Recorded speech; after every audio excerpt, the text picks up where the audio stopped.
বকের পাগুলো লম্বা আর বক সাদা, তাই তো? তাহলে আর সাদা বক, নীল নীল আকাশ,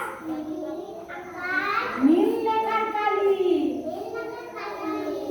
সবুজ সবুজ গাছের পাতা, সবুজ বাদাম,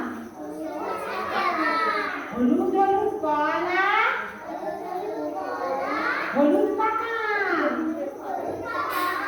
তাহলে কাকের রং কালো, কোকিলের রং কালো, মানে ফুলের রং কালো, টমেটো রং লাল, রক্তের রং লাল, তাই তো? লাল রং টমেটো, লাল রঙের রক্ত। আজকে টিফিন কোর্টে আসেনি যে?